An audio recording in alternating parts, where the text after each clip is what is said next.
தந்தை, மகன், தூய ஆவியின் பெயராலே ஆமென். இரக்கத்தின் ஊற்றே இறைவா, உம் திருமகன் இயேசுவின் பாடுகளையும் இறப்பையும் நாங்கள் நினைவு கூறுகின்றோம். அவர் நடந்து சென்ற சிலுவையின் பாதையில் அவரை பின் சென்று நடந்திட நாங்கள் வந்துள்ளோம்.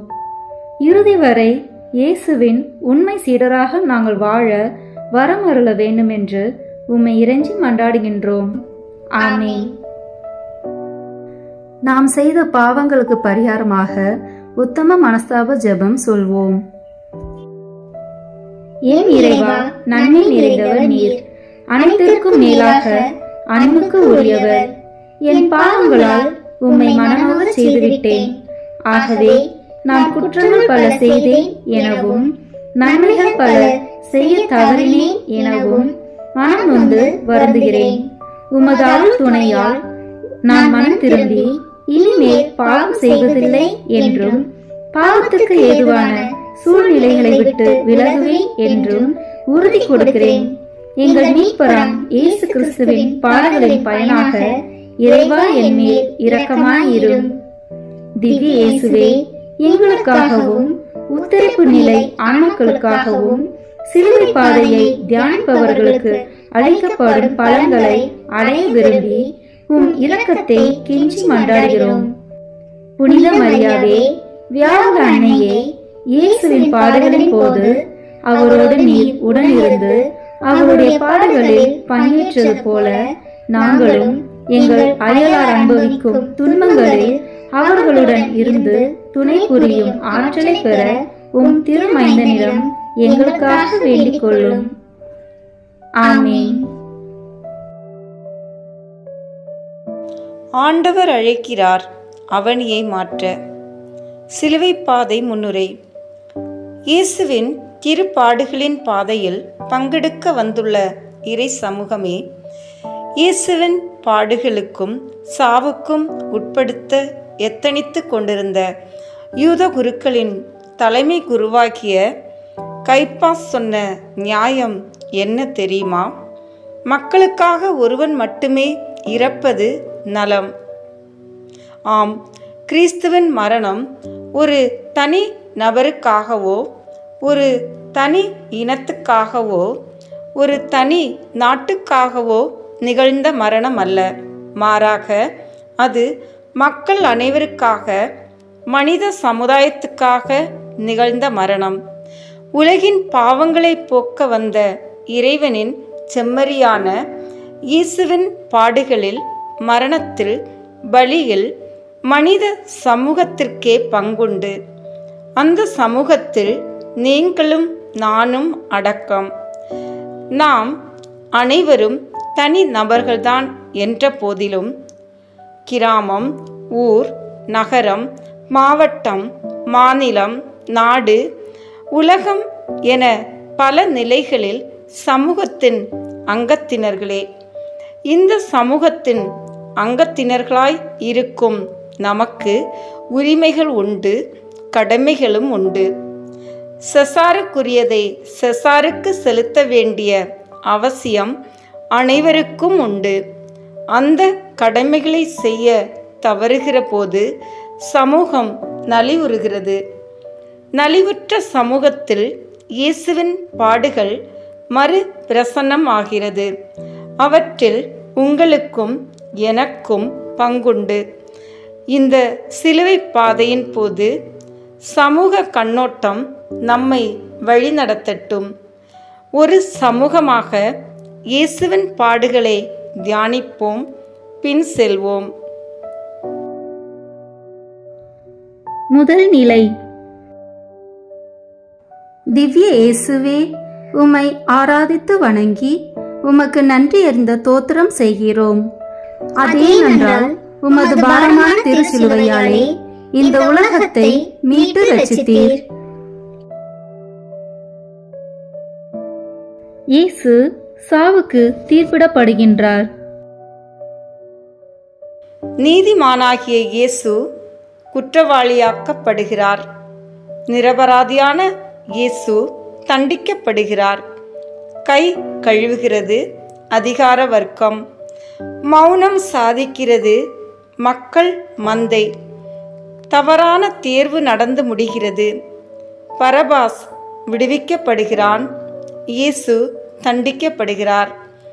நாடு கெட்டுவிட்டது, அரசியல் மோசமாகிவிட்டது என்று அரசியல்வாதிகள் மீதும் சமுதாயத்தின் மீதும் பழி போட்டுவிட்டு வாழாதிருப்பதில் என்ன நியாயம் இருக்கிறது?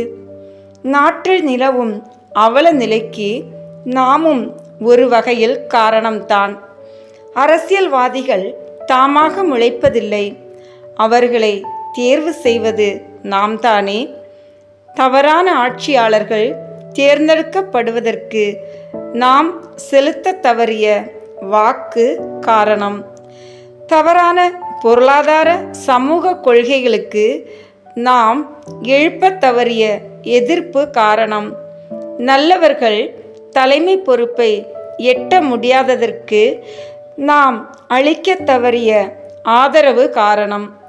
தீயவர்கள் தங்கள் தீமையில் தொடர்வதற்கு நாம் கொடுக்க தவறிய குரல் காரணம்.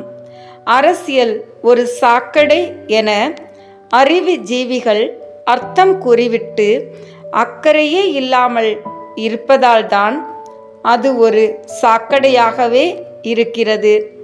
சாக்கடையில் இறங்கி சுத்தம் செய்யவும் துணிவில்லை. சாக்கடையில் விழுகின்ற பாமர வாக்காளர்களுக்கு விழிப்புணர்வு தரவும் மனமில்லை. இப்படி இருந்துவிட்டு சலித்து கொள்வதில் என்ன பயன்? சமூகத்தில் எது நடந்தாலும் அது நம்மை பாதிக்காதது போல மௌனம் சாதித்துவிட்டு பின் சமூகத்தை குறை கூறுவது எவ்வகையில் நியாயம்? நடக்கும் தவறுகளை கண்டு மௌனம் சாதிப்பதும் ஒரு வகையில் அவற்றை ஆமோதிப்பது போலத்தான்.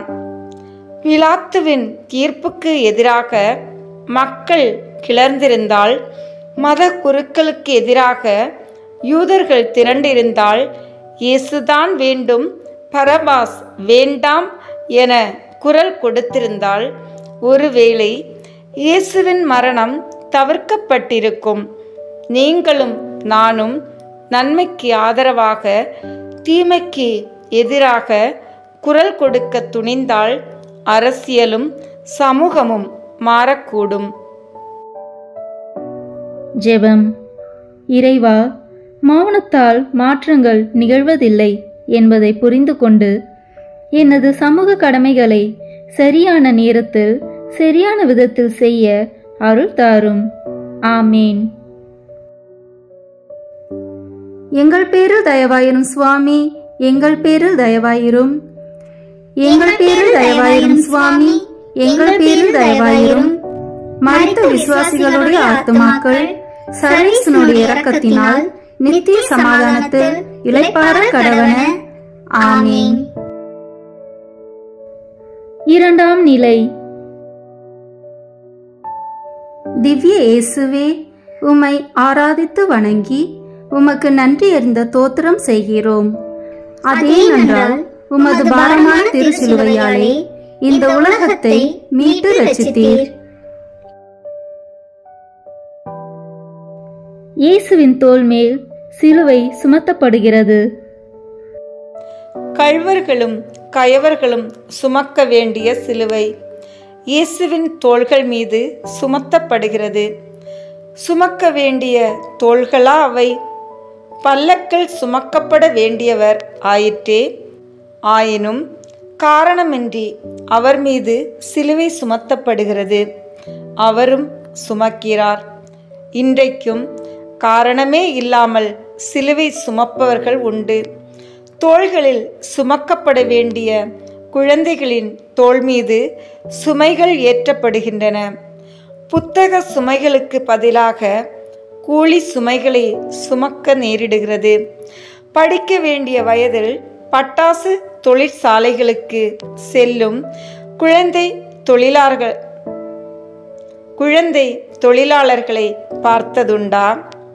அறிவொளி பெற்று தீபமாக சுடர்விட வேண்டிய குழந்தைகள் தீப்பெட்டி தொழிற்சாலையில் தீந்து போகின்றனரே. கவனித்ததுண்டா? இவற்றை பார்க்கும் நாம் இவர்களுக்காய் என்ன செய்திருக்கிறோம்? நாம் என்ன செய்ய முடியும்? இவையெல்லாம் பெரிய சமூக சேவகர்கள் கவனிக்க வேண்டியவை, செய்ய வேண்டியவை என நினைக்கலாம். குறைந்தபட்சம் நம் வீட்டில் நிகழ்வதையாவது பார்த்திருக்கிறோமா? வீட்டு வேலை செய்யும் அந்த பெண்ணின் மகனோ மகளோ படிக்கிறார்களா, படிக்க வைக்கப்படுகிறார்களா என்பதை அறிவோமா? சில நேரங்களில் அத்தகு குழந்தைகளை நாமே வீட்டு வேலைக்கும் அமர்த்துகிறோமே. கொடுமையல்லவா அது? இதில் என்ன தவறு? படிக்க முடியாத அவர்களின் பசியை போக்க வேலை கொடுக்கிறோம். பலன் எங்களுக்கு மட்டுமன்று அவர்களுக்கும் தான் என பட்டென்று பதில் தருகிறது உள்ளம். வறுமை என்னும் வலைக்குள் சிக்கியிருக்கும் அவர்களது நிலையை பயன்படுத்தி அவர்கள் உழைப்பை விலை பேசுவதற்கு வசதியாக இந்த வாதம் இருக்கலாம்.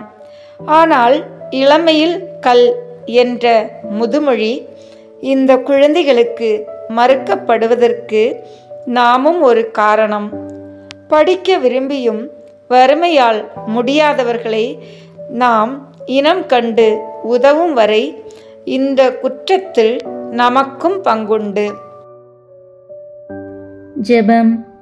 இறைவா, சுமைகளை சுமப்பவர்கள் மட்டுமல்ல, அவற்றை இறக்க தவறுபவர்களும் குற்றவாளிகளே என்பதை புரிந்து கொண்டு பிறரது சுமைகளை இறக்கும் இரக்க குணத்தை தாரும்.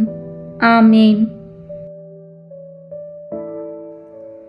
எங்கள் பேரில் தயவாயிரும் சுவாமி, எங்கள் பேரில் தயவாயிரும். எங்கள் பேரில் தயவாயிரும் சுவாமி, எங்கள் பேரில் தயவாயிரும். மரித்த விசுவாசிகளுடைய ஆத்துமாக்கள் சர்வேசனுடைய இரக்கத்தினால் நித்திய சமாதானத்தில் இளைப்பாற கடவன. ஆமேன். மூன்றாம் நிலை. திவ்ய இயேசுவே, உம்மை ஆராதித்து வணங்கி உமக்கு நன்றி அறிந்த தோத்திரம் செய்கிறோம். அதேனென்றால் உமது பாரமான திருச்சிலுவையாலே இந்த உலகத்தை மீட்டு ரட்சித்தீர். உலகையே தாங்குகின்ற உன்னத கடவுள் தன் சிலுவையை தாங்க முடியாமல் தரையில் விழுகிறார். சிலுவையின் பாரம் பரமனையே தடுமாற வைத்துவிட்டது. வீழ்ந்து கிடப்பது இயேசுவா? இல்லை, இல்லை, விழத்தாட்டியவர்களின் மனிதம்தான் வீழ்ந்து கிடக்கிறது. இன்றைக்கு சமுதாயத்தில் ஒரு சிலர் வீழ்ந்தவர்களாய் வாழத்தானே செய்கிறார்கள். அடிப்படையில் தாழ்ந்தவர்கள் என தரம் பிரிக்கப்பட்டு தாக்குதலுக்கும் அடக்குமுறைக்கும் ஆளாகத்தான் படுகிறார்கள். சுயமரியாதை, மனித கௌரவம் என்பது அவர்களுக்கு மறுக்கப்படத்தான் செய்கிறது. அப்போதெல்லாம் வீழ்ந்து கிடப்பது தனி மனிதன் அல்ல. மனிதம் என்பதை எப்போது உணரப்போகிறோம்? இவையெல்லாம் காலங்காலமாக நிலவி வருபவை, நம் கலாச்சாரத்தோடு ஒட்டி பிறந்தவை. இவற்றை களைய நம்மால் முடியாது என கூறி தப்பித்து கொள்வது நேர்மையின்மை. இனத்தின் பெயரால், ஜாதியின் பெயரால், குலத்தின் பெயரால் ஏற்படுத்தப்பட்டுள்ள பாகுபாட்டிற்கு நாம் நேரடி பொறுப்பாளர்களாய் இல்லாமல் இருக்கலாம். ஆனால் அவற்றை தொடர்வதற்கு நாமும் ஒரு வகையில் பொறுப்பாளிகள்தான். இந்த கொடுமைகளுக்கு எதிராக நடத்தப்படும் போராட்டங்களில் நாம் நம்மையே இணைத்து கொள்ள தயங்குகிறோம், தவறுகிறோம். நம் தனிப்பட்ட வாழ்வில் கூட நமக்கோ என் பிள்ளைகளுக்கோ வரன் தேடும்போது சமூக, சாதிய, பொருளாதார வரையறைகளை நாம் வகுத்து கொள்வதில்லையா? பணி செய்யும் இடத்தில், பங்கு தளத்தில், பழகும் சுற்றத்தில் அவர்களை சமமாய் கருதி நட்புடன் பழகுவதற்கு பதிலாக அவர்களிடமிருந்து ஒதுங்கியே வாழ்வதில்லையா? அப்போதெல்லாம் சமூக பாகுபாட்டை நாமே ஊக்குவிக்கிறோம் என்பதுதான் பொருள். மனித சமுதாயம் மனு உருவாக்கிய இறைவனையே கீழே தள்ளி வேடிக்கை பார்த்தது. அவரது சாயல்களான மனிதர்களில் ஒரு சிலரை கீழே தள்ளி வேடிக்கை பார்ப்பதில் என்ன விந்தை இருக்கிறது? ஜெபம். இறைவா, சமூக ஏற்றத்தாழ்வுகளை எதிர்க்கின்ற மன துணிவும் அதனால் வீழ்ந்து கிடப்போரை தூக்கிவிடும் நல்ல உள்ளத்தையும் தாழ்ந்தருளும். ஆமீன். எங்கள் பேரில் தயவாயிரும் சுவாமி, எங்கள் பேரில் தயவாயிரும். எங்கள் பேரில் தயவாயிரும் சுவாமி, எங்கள் பேரில் தயவாயிரும். மரித்த விசுவாசிகளுடைய ஆத்துமாக்கள் சர்வேசனுடைய இரக்கத்தினால் நித்திய சமாதானத்தில் இளைப்பாற கடவன. ஆமீன். நான்காம் நிலை. திவ்ய இயேசுவே, உம்மை ஆராதித்து வணங்கி உமக்கு நன்றி அறிந்த தோத்திரம் செய்கிறோம். அதேனென்றால் உமது பாரமான திருச்சிலுவையாலே இந்த உலகத்தை மீட்டு ரட்சித்தீர். கல்வாரி பாதையில் தாயின் சந்திப்பு நிகழ்கிறது. ஆசையாய் வளர்த்த மகனை அன்பு தாய் சந்திக்கிறார்கள். ஆனந்தம் அல்ல, ஆதங்கத்தோடு எப்படி அழைத்து செல்லப்பட வேண்டியவரை இப்படி இழுத்து செல்கிறார்கள் என அன்னையின் உள்ளம் குமுறி நம்ப முடியாத சூழலில் அந்த சந்திப்பு நடக்கிறது. வாழ்க்கை பாதையில் நம்ப முடியாத சில சந்திப்பு நிகழத்தான் செய்கின்றன. வாழ்க்கையின் முற்பகுதியில் நாம் சந்தித்த சிலரை வாழ்க்கையின் பிற்பகுதியில் சந்திக்க முடிகிறது. எட்ட உயரத்தில் இருப்பார்கள் என்று எண்ணியவர்களை நெருங்க முடியாத பள்ளத்தில் பார்க்க நேரிடுகிறது. எல்லா தகுதிகளும் இருந்த போதிலும் தகுதியற்ற நிலையில் சிலர் இருப்பதை காண முடிகிறது. நம்ப முடிவதில்லை, ஆனால் அதுதான் நிஜம். பள்ளி பருவத்தில் பிரகாசித்த ஒரு சிலர் போதிய வசதியின்மை, போதிய செல்வாக்கின்மை, போதிய அறிமுகமின்மை போன்ற காரணங்களால் சமுதாயத்தில் பின்தங்கிய நிலையில் இருந்து விடுகிறார்கள். முளையிலேயே தெரிந்த சில விளையும் பயிர்கள் வளரவே முடியாமல் நசுக்கப்படுகின்றன. சிலர் கிள்ளி எறியப்படுகின்றனர். கல்வி கூடங்களிலும் பணியிடங்களிலும் இடஒதுக்கீட்டு முறை இவர்களுக்கு உரிய இடத்தை அபகரித்து விடுகிறது. தகுதி படைத்த இவர்களுக்கு இடம் மறுக்கப்படுகிறது.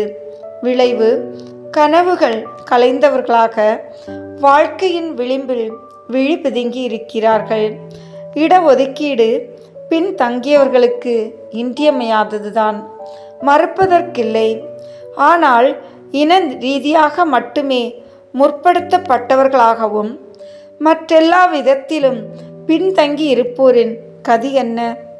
மதம் மாறிய ஒரே காரணத்துக்காக ஒதுக்கீடும் உரிமையும் மறுக்கப்படும் சிறுபான்மையரின் நிலை என்ன?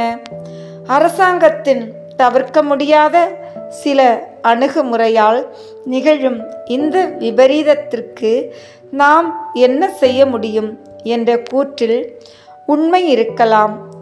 ஆனால் நம்முடைய அறிமுகம், நம்முடைய பரிந்துரை, தம்முடைய பொருளுதவி எல்லோரையும் இல்லை என்றாலும் ஒரு பலரையாவது கரை சேர்த்திருக்கும். செய்தோமா? இல்லையே. ஜெபம். இறைவா, தகுதி படைத்தோர்க்கு சரியான தளம் அமைத்து தந்து அவர்களை உயர்த்திவிடும் தாராள மனம் தாரும். ஆமீன். எங்கள் பேரில் தயவாயிரும் சுவாமி, எங்கள் பேரில் தயவாயிரும். எங்கள் பேரில் தயவாயிரும் சுவாமி, எங்கள் பேரில் தயவாயிரும். மரித்த விசுவாசிகளுடைய ஆத்துமாக்கள் சர்வேசனுடைய இரக்கத்தினால் நித்திய சமாதானத்தில் இளைப்பாற கடவன. ஆமீன். ஐந்தாம் நிலை. திவ்ய இயேசுவே, உம்மை ஆராதித்து வணங்கி உமக்கு நன்றி அறிந்த தோத்திரம் செய்கிறோம். அதேனென்றால் உமது பாரமான திருச்சிலுவையாலே இந்த உலகத்தை மீட்டு ரட்சித்தீர். இயேசுவின் சிலுவையை சுமக்க சீமோன் வற்புறுத்தப்படுகிறார். சீமோனின் மனதில் அடுத்தடுத்து கேள்விகள்.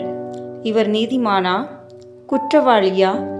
குற்றவாளியானால் அவரது தண்டனையில் நான் ஏன் பங்கேற்க வேண்டும்? ஒருவேளை நல்லவராய் இருப்பாரோ? எது எப்படியோ, நாம் செய்ய போவது உதவி. உதவி செய்வது நல்லதுதானே? அவர் நல்லவரா தீயவரா என்ற கவலை எனக்கு எதற்கு என்று எண்ணி இருக்கக்கூடும். மனப்போராட்டம் முடிகிறது. மனமுவந்து உதவுகிறான் சீமோன். வாழ்க்கையின் வழியோரங்களில் நமக்கும் இந்த நிலை ஏற்படத்தான் செய்கிறது. அது சாலையோர பிச்சைக்காரனாயிருக்கட்டும், அல்லது சான்றுகளோடு வரும் தொண்டு நிறுவனங்களாக இருக்கட்டும், நம்மிடம் உதவி கேட்டு வரும் அவர்களை பற்றி அடுத்தடுத்த கேள்விகள் எழுந்துவிடும். ஒரு விவாத மேடையே அரங்கேறிவிடும். உண்மையிலேயே இவர் ஏழையா, ஊனமிற்றவரா, தேவையோடு இருப்பவரா, அல்லது ஏமாற்றுகிறாரா? இவருக்கு அல்லது இந்த நிறுவனத்துக்கு செய்யும் உதவி உண்மையிலேயே போய் சேர வேண்டியவர்களை சென்று சேருமா, அல்லது இவர்களே விழுங்கி விடுவார்களா? இது போன்ற பல கேள்விகள் நமக்குள் எழும். இவற்றில் சில நியாயமானவையும் கூட. ஆனால் குதர்க்கமான சில பேர் கேள்விகள் எழுப்புவதையே வாடிக்கையாக கொண்டுள்ளனர். சிறு உதவி கூட செய்ய மனமோ அல்லது நல்லெண்ணமோ இல்லாத இவர்கள் தங்கள் சுயநலத்தை மூடி மறைக்க இத்தகைய கேள்விகளை பயன்படுத்தி கொள்கின்றனர். நாம் செய்யும் உதவி சரியான இடத்திற்கு போய் சேரவில்லை என்றாலும், நாம் ஏமாற்றப்பட்டிருந்தாலும் கூட, நம்மை பொறுத்தமட்டில் நாம் பகிர்ந்து கொள்ள ஆசைப்பட்டோம் என்பது ஒரு நற்செயல்தானே. தவறு செய்பவர்கள் தங்கள் தவற்றுக்கு கணக்கு கொடுக்கட்டும். ஆனால் ஒருவேளை அவசர தேவையோடு ஒருவர் நம்மை அணுகி நாம் குதர்க்கமான கேள்விகள் எழுப்பி அவருக்கு உதவ மறுத்து அதனால் தீராத பேரிழப்பு ஏற்பட்டால் அவர் துயருக்கு நாம் காரணமாக மாட்டோமா? ஜெபம். இறைவா, உதவி செய்யாமல் இருப்பதற்கு காரணம் தேடுவதை நிறுத்திவிட்டு உதவி செய்வதற்கு காரணம் தேடவும், உதவி தேவைப்படுவோரை தேடவும் கருணை உள்ளம் தாரும். ஆமேன். எங்கள் பேரில் தயவாயிரும் சுவாமி, எங்கள் பேரில் தயவாயிரும். எங்கள் பேரில் தயவாயிரும் சுவாமி, எங்கள் பேரில் தயவாயிரும். மரித்த விசுவாசிகளுடைய ஆத்துமாக்கள் சர்வேசனுடைய இரக்கத்தினால் நித்திய சமாதானத்தில் இளைப்பாற கடவன. ஆமீன். ஆறாம் நிலை. திவ்ய இயேசுவே, உம்மை ஆராதித்து வணங்கி உமக்கு நன்றி அறிந்த தோத்திரம் செய்கிறோம். அதேனென்றால் உமது பாரமான திருச்சிலுவையாலே இந்த உலகத்தை மீட்டு ரட்சித்தீர்.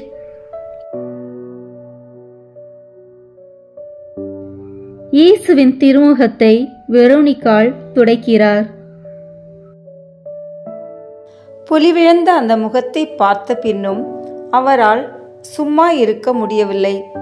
சமுதாயத்தில் இரண்டாம் தரத்தவராய் கருதப்பட்ட பெண்களில் தானும் ஒருத்தி என்றாலும், தடுக்கும் வீரர்களையும் குறுக்கே நின்ற கூட்டத்தையும் பொருட்படுத்தாது முன்னே சென்று இயேசுவின் முகத்தை வெரோனிகாள் துடைக்கிறார்.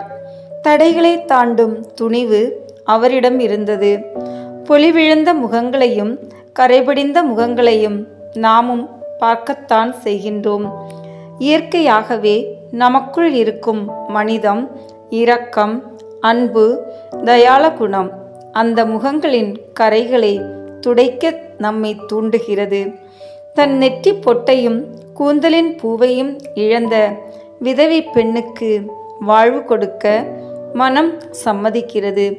ஆனால் பெற்றோரும் சமூகமும் எப்படி அணுகுவார்கள் என்ற நினைவு வந்ததும் நல்லெண்ணம் பட்டு போகிறது. வரதட்சணையே வாங்காமல் ஒரு பெண்ணை மணமுடிக்க ஆண்மை அழைக்கிறது. ஆனால் பெற்றோர்களின் நச்சரிப்பு நம்மை தலையாட்டி பொம்மைகளாக மாற்றிவிடுகிறது. மணமேடையே ஏறாத பல முதிர் கன்னிகளின் வாழ்க்கைக்கு அர்த்தம் தர மனமே இல்லாதவர்கள் அல்ல ஆண்கள். ஆனால் தடைகளை மீற தயக்கம் காட்டுகிறார்கள். சமதர்ம சமுதாயம் அமைக்கும் உயரிய சிந்தனை கொண்டு கலப்பு திருமணம் செய்ய தயாராய் இருப்போர் இன்றைக்கும் உண்டு. ஆனால் சமூக வேலிகளை உடைத்தெறிய திராணி இல்லாமல் போகிறது. பல பெண்களின் முகங்கள் பொலிவிழந்திருப்பதற்கு காரணம் ஆண்களில் நல்லவர்கள் இல்லை என்பதல்ல, ஆனால் நல்லெண்ணம் கொண்ட அவர்களுக்கு துணிவில்லை என்பதுதான். கட்டுப்பாடுகளை உடைத்தெறிந்த வெரோனிக்காளின் வீரம் இவர்களுக்கு இருக்குமானால் பலருடைய முகங்கள் பொலிவு பெறும். ஜெபம். இறைவா, பொலிவிழந்த வாழ்க்கைக்கு ஒளியேற்ற துடிக்கும் நல்லெண்ணத்தோடு அதை செய்ய தேவையான துணிவையும் தந்தருளும். ஆமேன். எங்கள் பேரில் தயவாயிரும் சுவாமி, எங்கள் பேரில் தயவாயிரும். எங்கள் பேரில் தயவாயிரும் சுவாமி, எங்கள் பேரில் தயவாயிரும்.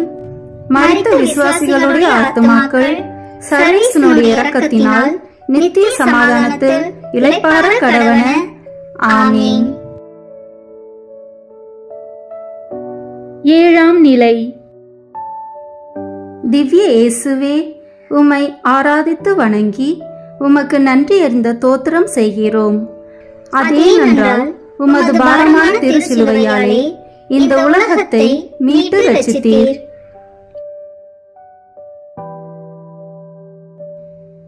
இயேசு இரண்டாம் முறையாக கீழே விழுகிறார். வீழ்ந்து கிடக்கும் அவரை தூக்கிவிட யாரும் முன்வரவில்லை. மாறாக கீழே கிடக்கும் அவரை துச்சமாய் மிதித்து, ஈனமாய் பார்த்து, ஏளனமாய் பேசி எள்ளி நகையாடினார்கள். ஒன்றை மறந்துவிட்டார்கள். வீழ்ந்து கிடந்தவர் குற்றவாளி அல்ல. அவரை வீழ்த்திய சிலுவையும் அவருக்கு உரியது அன்று. அது அவர் மீது சுமத்தப்பட்டது. இன்றைய சமூக சூழலில் தள்ளாடி வீழ்பவர்களும் தடுமாறி வீழ்பவர்களும் இருக்கத்தான் செய்கிறார்கள். ஆனால் இவர்கள் வீழ்ச்சிக்கு யார் காரணம் அல்லது எது காரணம்? விபச்சார விடுதியில் தன் உடலுக்கு விலை பேசும் பல பெண்கள் அதை விரும்பி செய்வதில்லை. வறுமை அவர்களை விரட்டியதால் வீழ்ந்து கிடக்கிறார்கள். பிறக்கும் போதே திருடராய் யாரும் பிறப்பதில்லை. தன் வயிற்று பசியையும் தன்னை சார்ந்தோர் பசியையும் தீர்க்க நியாயமான முறையில் முயன்று தோற்று போனவர்களில் பலரே திருடர்கள் ஆகின்றனர். வயிற்று பசிக்காய் திருடிய சிறுவர்கள் பின்பு வாடிக்கையாய் திருடி அதனையே வாழ்க்கையாக மாற்றிக்கொள்கின்றனர். இவர்கள் வேலை தேடிய போது இடமில்லை என்று விரட்டிய சமூகம் இப்போது சிறை கம்பிகளுக்கு பின்னால் இவர்களுக்கு தஞ்சமளிக்கிறது. குற்றங்களை யாரும் நியாயப்படுத்த முடியாது. ஆனால் குற்றவாளிகள் பிறப்பதில்லை, அவர்கள் உருவாக்கப்படுகிறார்கள். அவர்களை உருவாக்கியதில் சமூகமாகிய நமக்கும் பங்குண்டு. தண்டிக்கப்பட வேண்டியவர்கள் அவர்கள் மட்டுமல்ல, நாமும் தான். நாம் அவர்கள் நிலையில் இருந்திருந்தால் ஒருவேளை அவர்களை விட மோசமான குற்றங்களை செய்திருக்க கூடும். அவர்கள் விழுந்திருக்கிறார்கள், ஆனால் அவர்கள் வெறுக்கப்பட வேண்டியவர்கள் அல்ல. அவர்களும் மனிதர்களே. அவர்களுக்கு தேவை அனுசரணை, ஆதரவு. அவர்களை சந்திக்க முயன்றோமாம். அவர்களின் அவல நிலைக்கு காரணம் அறிய முயற்சித்தோமாம். ஆதரவான வார்த்தைகளால் தூக்கிவிட முயன்றோமா? ஜெபம். இறைவா, வாழ்க்கையின் சிக்கல்களால் சறுக்கி விழுந்துவிட்ட சிலரை பார்க்கும்போது சிறுமிப்படுத்தப்படாமல் ஆதரவாய் நடந்து கொள்ள அருள் தாரும். ஆமீன். எங்கள் பேரில் தயவாயிரும் சுவாமி, எங்கள் பேரில் தயவாயிரும். எங்கள் பேரில் தயவாயிரும் சுவாமி, எங்கள் பேரில் தயவாயிரும். மரித்த விசுவாசிகளுடைய ஆத்துமாக்கள் சர்வேசனுடைய இரக்கத்தினால் நித்திய சமாதானத்தில் இளைப்பாற கடவன. ஆமீன். 8ஆம் நிலை. திவ்ய இயேசுவே, உம்மை ஆராதித்து வணங்கி உமக்கு நன்றி அறிந்த தோத்திரம் செய்கிறோம். அதேனென்றால் உமது பாரமான திருச்சிலுவையாலே இந்த உலகத்தை மீட்டு ரட்சித்தீர்.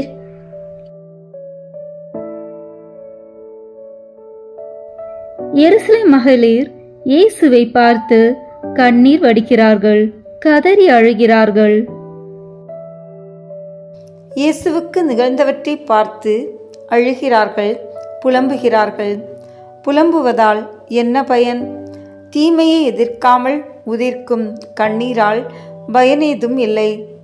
சமூகம் கெட்டுவிட்டது, நியாயம் செத்துவிட்டது, நேர்மை தொலைந்துவிட்டது என புலம்புகிறோம். கனம் நிறைந்த வார்த்தைகளை உதிர்க்கிறோம். நாம் உதிர்க்கும் வார்த்தைகள் உள்ளத்தை, வாழ்க்கையின் சூழல்களில் நாமும் பலவற்றை காண்கின்றோம்.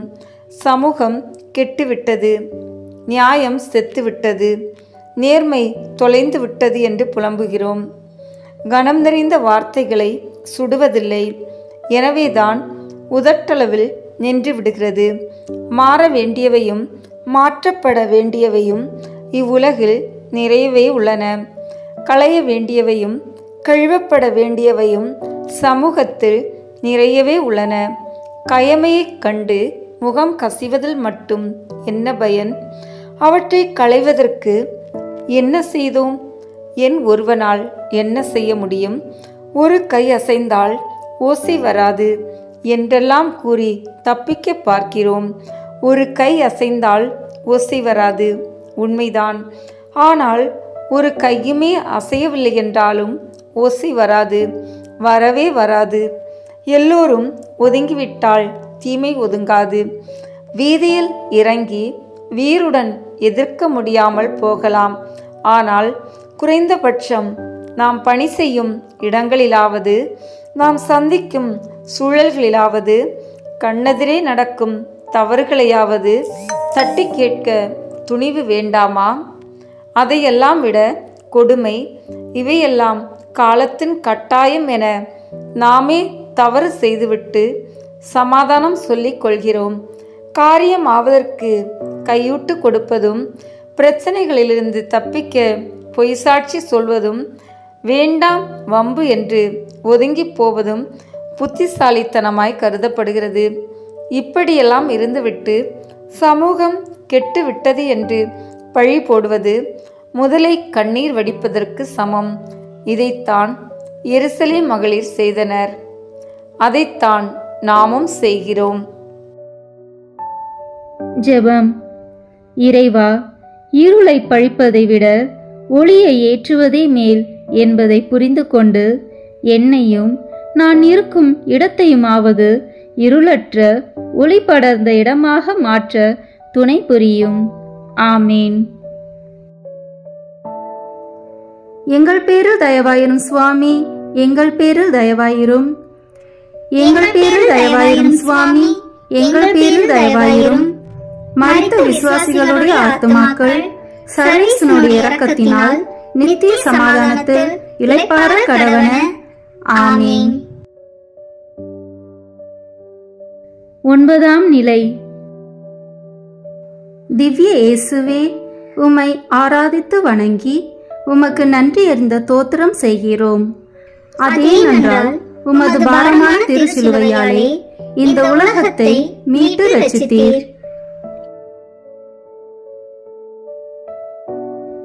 இயேசு 3ஆம் முறையாக கீழே விழுகின்றார். விழுகின்ற ஒருவனை தடுத்து தாங்குவது மனித குணம். அந்த மனித குணமே மக்கி போனவர்களாய், மனம் இறுகி போனவர்களாய் நிற்கின்றனர்.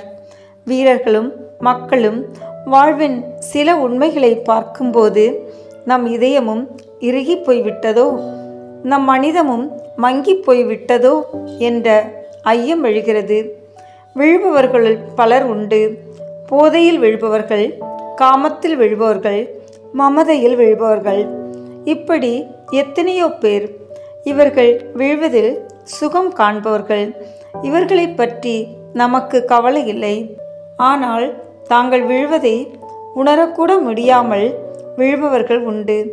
களைப்பால் விழுபவர்கள், சோர்வால் விழுபவர்கள், நோயால் விழுபவர்கள், அனைத்திலும் கொடுமையாக பசியால் விழுபவர்கள் உண்டு.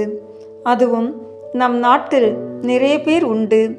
தனி ஒருவனுக்கு உணவில்லையேல் ஜகத்தினை அழித்திடுவோம் என பாடிய புலவன் வாழ்ந்த மண்ணில் தனி ஒருவர் அல்ல, பல கோடி பேர் பட்டினியால், பட்டினி சாவால் மடிந்து போகின்றனர். அரசின் தானிய கிடங்குகளில் உணவுப் பொருட்கள் வீணடிக்கப்படுகின்றனவே தவிர இவர்கள் பசியை போக்க அளிக்கப்படுவதில்லை. அரசின் அலட்சிய போக்கு ஒருபுறம் இருக்கட்டும், நாம் மட்டும் என்ன இத்தகையோர் மீது அக்கறை கொண்டோமா, பரிவு காட்டினோமா? அன்றாடம் அன்னதானம் நடத்தி அன்பை வெளிப்படுத்த வேண்டாம். ஆனால் என்றைக்காவது ஒரு நாள், ஒரே ஒரு நாளாவது பசித்தோரை உண்பிக்க முடியாதா அல்லது கூடாதா? கோலாகலமாய் கேக் வெட்டி கொண்டாடப்படும் பிறந்த நாளன்று மெழுகுதிரிகளை ஊதி அணைக்கும் அதே வேகத்தில் ஒரு ஏழையின் வீட்டில் உலை கொதிக்க நெருப்பேற்ற முடியாதா?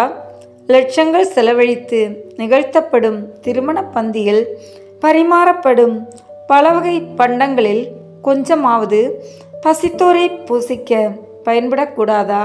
எச்சிலை மிச்சத்தை உண்ணும் அந்த பரம் ஏழைகளை ஒரு நாளாவது மரியாதையாய் அமர்த்தி உணவு தர முடியாதா?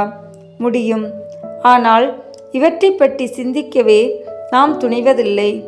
என்றைக்கும் இல்லையென்றாலும் என்றைக்காவது எல்லோரையும், குறைந்தது ஒருவரையாவது பசியின் தடுமாற்றத்திலிருந்து தூக்கி விடுவோம். ஜெபம். இறைவா, விழுபவர்கள் எல்லோரையும் தூக்கிவிட முடியவில்லை என்றாலும் பசி கொடுமையால் விழுபவர்களையாவது ஒரு சில நேரங்களிலாவது உண்பித்து தூக்கிவிடும் அருள் தாரும். ஆமீன். எங்கள் பேரில் தயவாயிரும் சுவாமி, எங்கள் பேரில் தயவாயிரும். எங்கள் பேரில் தயவாயிரும் சுவாமி, எங்கள் பேரில் தயவாயிரும். மரித்த விசுவாசிகளுடைய ஆத்துமாக்கள் சர்வேசனுடைய இரக்கத்தினால் நித்திய சமாதானத்தில் இளைப்பாற கடவன. ஆமீன். 10ஆம் நிலை. திவ்ய இயேசுவே, உம்மை ஆராதித்து வணங்கி உமக்கு நன்றி அறிந்த தோத்திரம் செய்கிறோம். அதேனென்றால் உமது பாரமான திருச்சிலுவையாலே இந்த உலகத்தை மீட்டு ரட்சித்தீர்.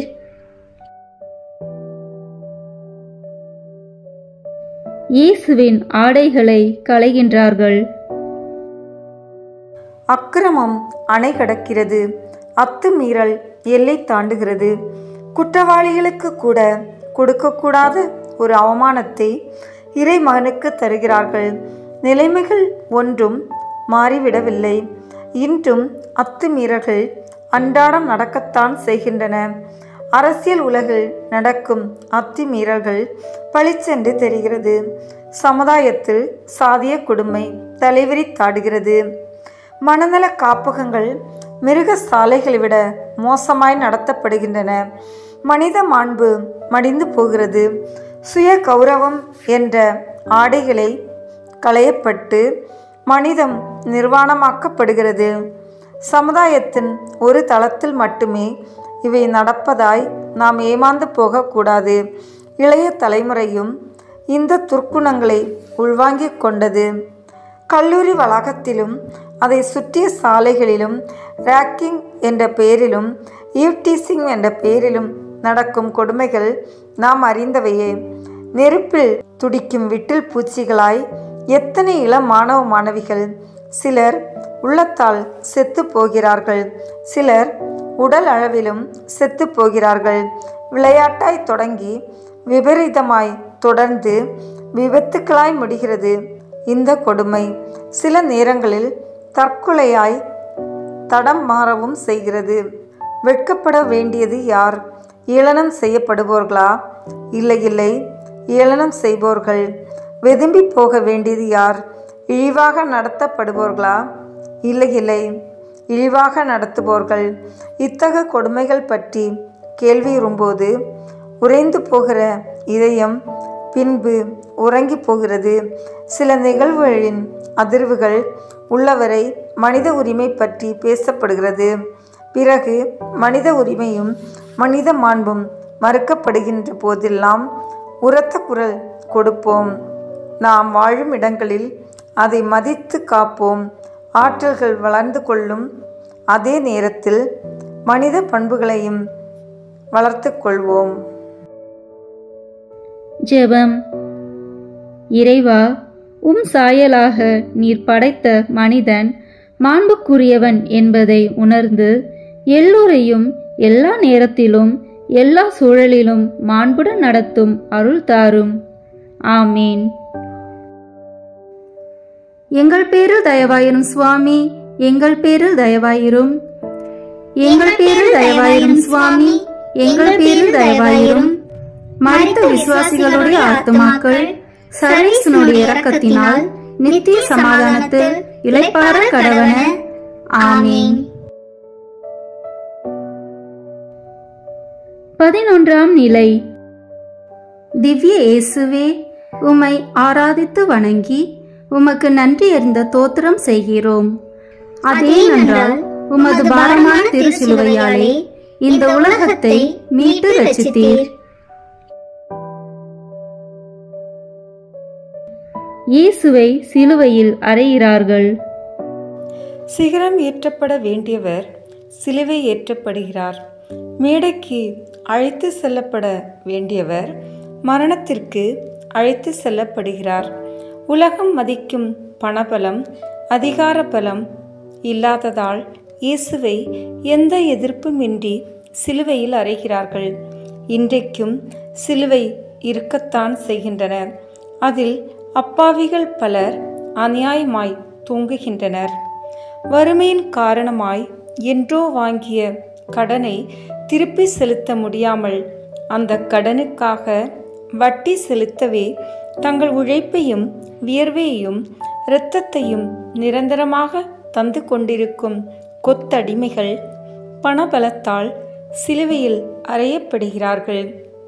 அரசியல்வாதிகள் மற்றும் அதிகார வர்க்கத்தினரின் அந்தரமான உத்தரவுகளுக்கு பணிய மறுப்பதாலும் அவற்றை எதிர்ப்பதாலும் தண்ணீரில்லா காட்டுக்கு மாற்றப்பட்டும் எந்த இடத்திலும் நிலையாக குடிபெயர முடியாதவாறு அடிக்கடி மாற்றம் செய்யப்பட்டும் பழி வாங்கப்பட்டும் ஊழியர்கள் அதிகார பலத்தால் சிலுவையில் அறையப்படுகிறார்கள். சிறுபான்மையோராய் இருப்பதால் பெரும்பான்மையோரின் வற்புறுத்தலுக்கும் வன்முறைக்கும் ஆளாக நேரிடுகிறது. பெருங்குடி மக்கள் வாழும் பகுதியில் பிற்படுத்தப்பட்டோர் சொல்லன்னா துயரத்திற்கும் அவமானத்திற்கும் ஆளாக வேண்டியுள்ளது. இவர்கள் ஆள்படத்தால் சிலுவையில் அறையப்படுகிறார்கள். இப்படி பணபலம், அதிகார பலம், ஆள்பலம் என்ற 3 அணிகளால் அப்பாவிகள் சிலுவையில் அறையப்படும் கொடுமை சமுதாயத்தில் நிகழ்கிற போது அதை வேடிக்கை பார்க்கும் சாமானியர்களாய் இருப்பது கோழைத்தனம். இவற்றை எதிர்க்க தவறுவதும் ஒத்துழைப்பதற்கு சமம்தான். மேலும் இவை ஏதோ சமுதாயம் என்ற பெரிய வட்டத்தில் மட்டுமே நடக்கும் கொடுமையல்ல, குடும்பம் என்ற சிறிய வட்டத்திற்குள்ளும் நிகழத்தான் செய்கிறது.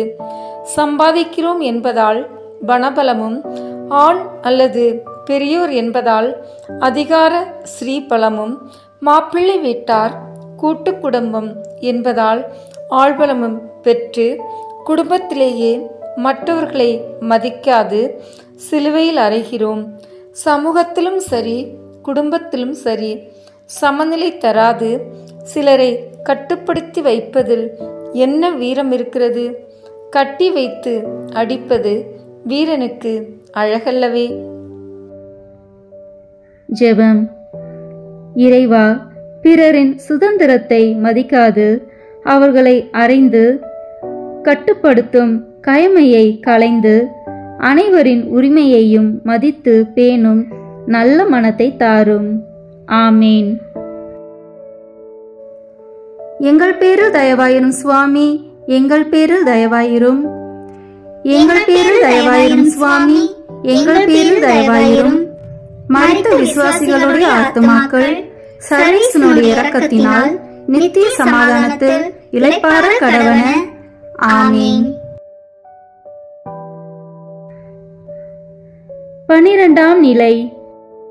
திவ்ய இயேசுவே, உம்மை ஆராதித்து வணங்கி உமக்கு நன்றி அறிந்த தோத்திரம் செய்கிறோம். அதேனென்றால் உமது பாரமான திருச்சிலுவையாலே இந்த உலகத்தை மீட்டு ரட்சித்தீர்.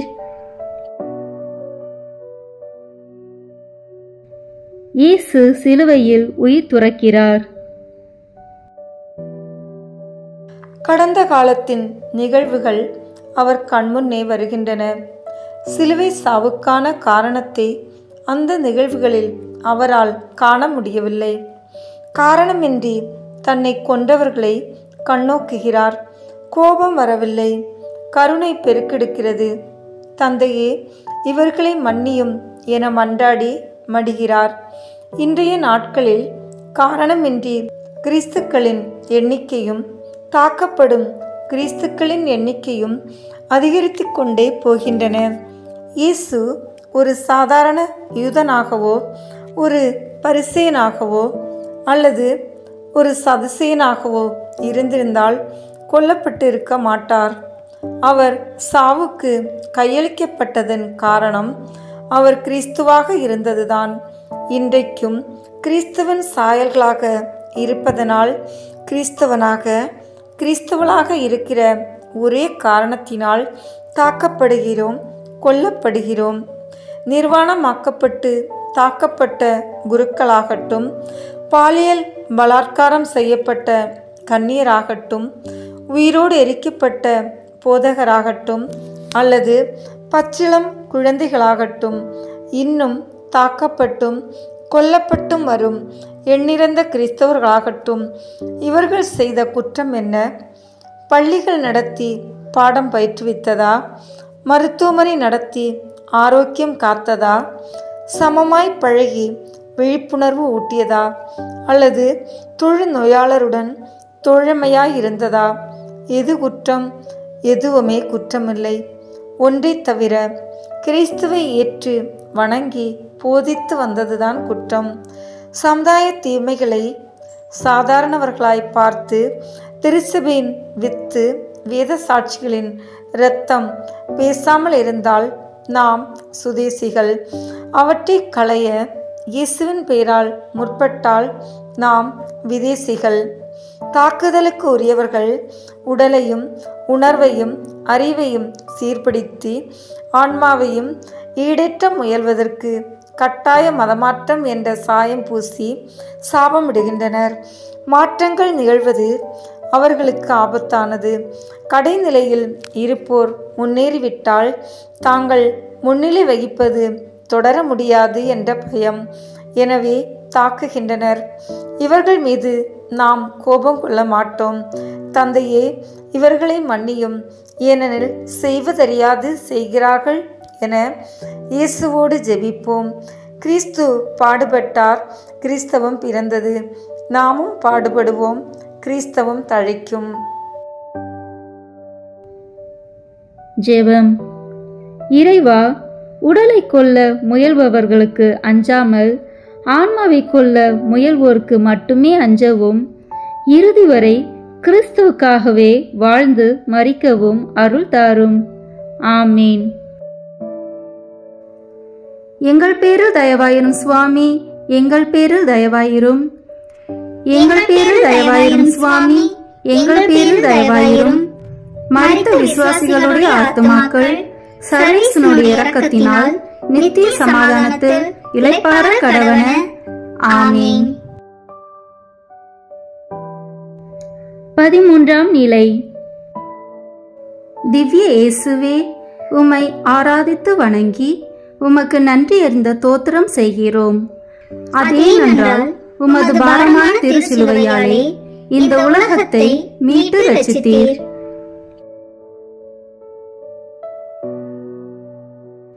இயேசுவின் மரித்த உடலை அன்னை மரியின் மடியில் கிடத்துகிறார்கள். பச்சிளம் பழகனாய் அவள் பாருக்கு கொடுத்த பரமனை பாதகமாய் நடத்தி பாடுகளுக்கு உட்படுத்தி படுகொலை செய்து அவள் மடியில் கிடத்துகிறார்கள். வாலிபத்தில் தன் வாழ்க்கையை துறந்த ஒரு மகனாக இயேசுவை தன் மடியில் தாங்குகிறாள் மரியாள். இயேசுவோ வாலிபத்தில் தன் வாழ்க்கையை தியாகம் செய்தவர். எனவே மரியாள் கலங்கினாலும் தலை குனியவில்லை. இன்றோ வாலிபத்தில் தங்கள் வாழ்வை தொலைக்கின்றனர் பல வாலிபர்கள். தங்கள் பெற்றோருக்கு தீராத கவலையையும் தாங்க முடியாத பழியையும் சுமத்துகின்றனர். வாழ வேண்டிய இவர்களின் வாழ்க்கை பறி போனது எப்படி?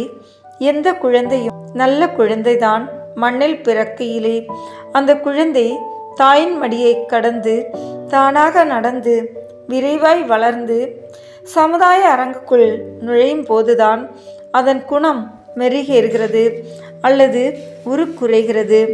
உல்லாசம் என்ற பெயரில் நண்பர்கள் சுற்றத்தில் கட்டிராத பழக்கங்கள் அவர்களை தொற்றுகிறது. போதை மற்றும் மயக்க பொருட்கள் அவர்கள் மதியையும் மனதையும் உடலையும் மெல்ல மெல்ல மங்க செய்கிறது. வெள்ளித்திரையில் வேடம் போடுபவர்களுக்கு இவர்கள் விசிறிகள் ஆகின்றனர். ரசிகர் மன்றங்கள் அமைத்து அதில் பொழுதை கழித்து பொன்னான நேரத்தை விரயம் செய்கின்றனர். மயக்க வார்த்தைகள் பேசும் அரசியல்வாதிகளின் மந்தன சொற்களில் தங்களையே இழந்து தங்கள் வாழ்க்கையை தொலைத்து விடுகிறார்கள். மொழி, இனம், மதம் என்ற பற்றுக்குரிய விஷயங்களை இவர்கள் மனதில் சில விஷமிகள் வெறியாய் ஊட்ட வன்முறைக்கும் தீவிரவாதத்திற்கும் இவர்கள் பயிற்றுவிக்கப்படுகின்றனர். இறுதியில் காலத்தை தொலைத்து காயங்கள் பட்டு தழும்புகளோடும் வடுக்களோடும் வாழ்க்கையை துறந்து நிற்கின்றனர். சமுதாயத்தில் விரவி கிடக்கும் விஷமம் இவர்களது விரயமான வாழ்வுக்கு காரணம் என்றாலும் வீட்டில் தரப்படாத வளர்ப்பும் நிச்சய மூல காரணமாகும். மரியாளின் வளர்ப்பால் இயேசு மீட்பரானார். நமது வளர்ப்பு உருவாக்குவது மீட்பர்களையா மூர்க்கர்களையா? வளரும் பருவத்தில் திருத்தப்படாத குழந்தைகள் வளர்ந்த பின்னர் திருந்த முடியாத நிலையை அடைந்து விடுவர். அவர்கள் அழிவைக் கண்டு கண்ணீர் விட முடியுமே தவிர அதனை தவிர்க்க முடியாது. ஜெபம்.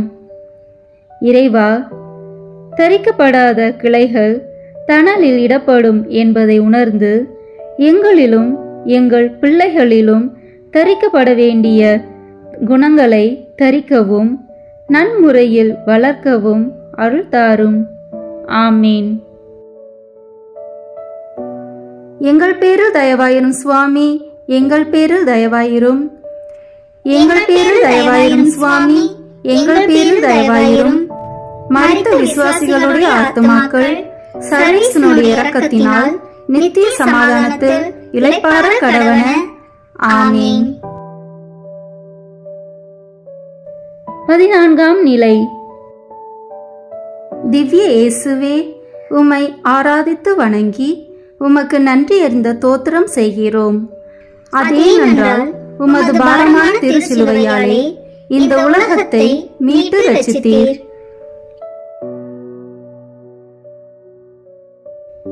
இயேசுவின் உடலை அடக்கம் செய்கிறார்கள். கடவுளுக்கு கல்லறையா? கற்பனை கூட செய்ய முடியவில்லை. ஆனால் அது அனுமதிக்கப்படுகிறது. பாவம் தவிர மற்றெல்லாவற்றிலும் நம்மை போல் ஒருவரான இயேசு தெய்வமே சந்தித்த கல்லறையை நாமும் ஒரு நாள் சந்தித்தே தீர வேண்டும். கல்லறை என்ற சொல்லே, அதை பற்றிய சிந்தனையே நம்மை கதிகலங்க செய்கிறது. ஆனால் கல்லறைக்கு செல்லும் நாளை யாராலும் தவிர்க்க முடியாது. மருத்துவத்தால் மனிதன் மரணத்தை தள்ளி போட முயன்றாலும் மரணத்தின் பிடி மனித குலத்தின் மீது இறுகி கொண்டே இருக்கிறது. வாயில் நுழையா பெயர்கள் சூட்டப்படும் உயிர்கொல்லி நோய்கள் புதிதாய் தோன்றி பரவி பீதியூட்டுகின்றன. இயற்கை சீற்றங்களுக்கு இரையாகி போகும் மனிதரின் எண்ணிக்கை உயர்ந்து கொண்டே போகிறது. பாதுகாவின் சிகரமாய் கருதப்படும் வல்லரசின் விண்ணை முட்டும் கட்டிடங்கள் கூட வினாடியில் தரைமட்டமானதையும் அதில் பல உயிர்கள் பலியானதையும் சரித்திரம் பதிவாக்கிவிட்டது. இந்த சூழலில் பாதுகாப்புக்கென நாடுகள் கோடிக்கணக்கு பணத்தை செலவு செய்கின்றன. பாதுகாப்புக்காக செலவிடப்படும் பணம் மக்கள் நலனுக்காய் செலவிடப்பட்டால் உலகின் முகமே மாறிவிடும். வறுமையும் பசியும் பிணியும் அறவே ஒழித்து கட்டப்படும். ஆனால் முடிவதில்லை. காரணம், அன்புக்கு பதில் அச்சம் அனைவரையும் ஆட்கொண்டு விட்டது. வல்லவர்கள் எத்தனைக்கும் நாடுகள் போலவே செல்வந்தன் ஆக வேண்டும், பலசாலி ஆக வேண்டும், வல்லவனாக வந்துவிட்டான். அச்சத்தால் உந்தப்பட்டு தன் வாழ்வின் பாதுகாப்புக்காக பணம் சேர்க்கும் மனிதன் அன்பால் உந்தப்பட்டு பயிரத் தொடங்கினால் தானும் வாழ்வான், பிறரையும் வாழ வைப்பான். வாழ்ந்தவர்களை காட்டிலும் வாழ்வை தந்தவர்களே இன்றும் நிலைப்புகழ் பெற்றுள்ளனர். ஜெபம். இறைவா, வாழ்க்கையின் அர்த்தம் பாதுகாப்பில் அல்ல, பகிர்வதில்தான் என்பதை புரிந்து கொண்டு பகிர்ந்து வாழவும் பிறரை வாழ வைக்கவும் அருள் தாரும். ஆமீன். எங்கள் பேரில் தயவாயிரும் சுவாமி, எங்கள் பேரில் தயவாயிரும். எங்கள் பேரில் தயவாயிரும் சுவாமி, எங்கள் பேரில் தயவாயிரும். மரித்த விசுவாசிகளுடைய ஆத்துமாக்கள் சர்வேசனுடைய இரக்கத்தினால் நித்திய சமாதானத்தில் இளைப்பாற கடவன. ஆமீன். திருத்தந்தையின் கருத்துக்களுக்காக வேண்டிக் கொள்வோம். விண்ணுலகில் இருக்கிற எங்கள் தந்தையே, உமது பெயர் தூயது என போற்ற பெறுக. உமது ஆட்சி வருக. உமது திருவுளம் விண்ணுலகில் நிறைவேறுவது போல மண்ணுலகிலும் நிறைவேறுக. எங்கள் அன்றாட உணவை இன்று எங்களுக்கு தாரும். எங்களுக்கு எதிராக குற்றம் செய்வோரை நாங்கள் மன்னிப்பது போல எங்கள் குற்றங்களை மன்னியும். எங்களை சோதனைக்கு உட்படுத்தாதேயும், தீமையிலிருந்து எங்களை விடுவித்தருளும். ஆமீன். அருள் நிறைந்த மரியே வாழ்க. ஆண்டவர் உம்முடனே, பெண்களுக்குள் ஆசி பெற்றவர் நீரே. உம்முடைய திருவயிற்றின் கனியாகிய இயேசுவும் ஆசி பெற்றவரே. புனித மரியே, இறைவனின் தாயே, பாவிகளாய் இருக்கிற எங்களுக்காக இப்பொழுதும் எங்கள் இறப்பின் வேளையிலும் வேண்டிக் கொள்ளும். ஆமீன். தந்தைக்கும் மகனுக்கும் தூய ஆவியாருக்கும் மாட்சிமை உண்டாகுக. தொடக்கத்தில் இருந்தது போல இப்பொழுதும் எப்பொழுதும் என்றென்றும் இருப்பதாக. ஆமீன்.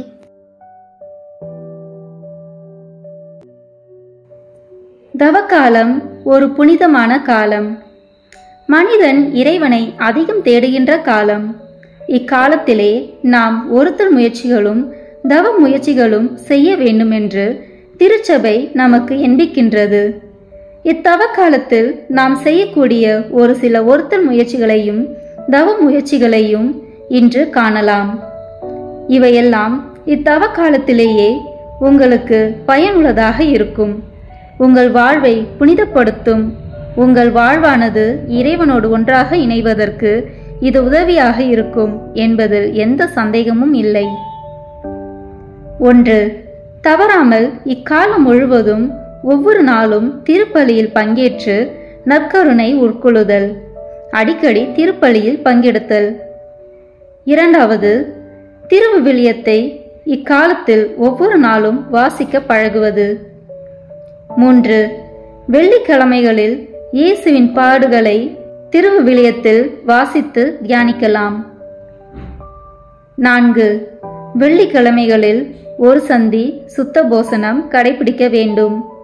முடிந்தால் இக்காலம் முழுவதும் சுத்த போசனம் கடைபிடிக்கலாம். 5. வெள்ளிக்கிழமைகளில் சிலுவை பாதையை ஜெபித்தல், முடிந்தால் ஒவ்வொரு நாளும் கூட. 6. ஒவ்வொரு நாளும் ஜெபமாலை சொல்லுதல். 7. நேரம் கிடைக்கும்போது நற்கருணை ஆண்டவரை சந்தித்தல். 8. குடும்ப இரவு ஜெபம் சொல்ல ஆரம்பிக்காதவர்கள் இக்காலம் முழுவதும் சொல்ல முயற்சித்தல். 9. மனவல்லிய ஜெபத்தை அடிக்கடி சொல்லுதல். உதாரணமாக, இயேசுவே என்மேல் இரக்கமாயிரும், இயேசுவே நான் பாவி, இயேசுவே உம் இரத்தம் என்னை கழுவட்டும், உம் பாடுகள் என்னை தேற்றட்டும் என்று சொல்லலாம். 10. துன்ப துயரத்தில் இருப்போர் இயேசுவின் பாடுகளை தியானித்து ஆறுதலும் நம்பிக்கையும் அடைதல். 10. பாவ சங்கீர்த்தனத்தை அடிக்கடி பெற முயற்சித்தல். 12. கிடைக்கும் நேரத்தை வீணாக்காமல் ஆன்மீக வளர்ச்சிக்காக பயன்படுத்துதல். 13. மது அருந்துதல், புகைப்பிடித்தல் இவற்றை தவிர்க்க முயற்சித்தல். 14. தொலைக்காட்சி, தேவையற்ற புத்தகங்கள் வாசித்தல் இவற்றில் கட்டுப்பாட்டை கொண்டு வர முயற்சித்தல். 15. கிடைக்கும் அடிப்படை சம்பளத்தில் 10 ஒரு பகுதியை இறைப்பணிக்கு செலவு செய்தல். 16. காலை, மாலை, நண்பகல் உணவுகளுக்கிடையே பயன்படுத்தப்படும் குளிர்பானம், தேநீர், சிற்றுண்டி முதலியவற்றை தவிர்த்தல். 17. நோயாளிகளை சந்தித்து ஆறுதல் சொல்லுதல். 18. சமாதான குறைவுடன் வாழும் குடும்பத்தில் சமாதானத்தை ஏற்படுத்த முயற்சித்தல். 19. அடிக்கடி செய்யும் பாவத்தை, தவறை விலக்குதல். 20.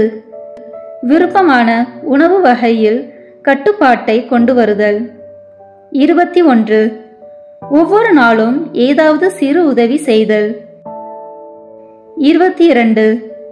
எளிமையை கடைபிடிக்க வேண்டும். ஆடம்பர நடை, உடை, நகை, அழகு சாதனங்களை அகற்றுதல். 23.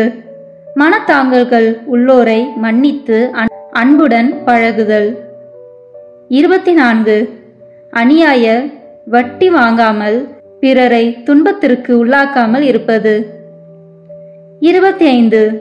ஒரு சந்தி நாட்களில் ஏழைகளுக்கு உதவுதல். 26. ஆணவத்தை அகற்றி தாழ்ச்சியோடு இருத்தல். 27. கெட்ட சிந்தனையின்றி கெட்ட வார்த்தைகள் பேசாமல் இருத்தல். இந்த வீடியோ உங்களுக்கு பிடிச்சிருக்குன்னா லைக், ஷேர், கமெண்ட் பண்ணுங்க. மறக்காம சப்ஸ்கிரைப் பட்டன் பிரஸ் பண்ணுங்க. தேங்க்யூ.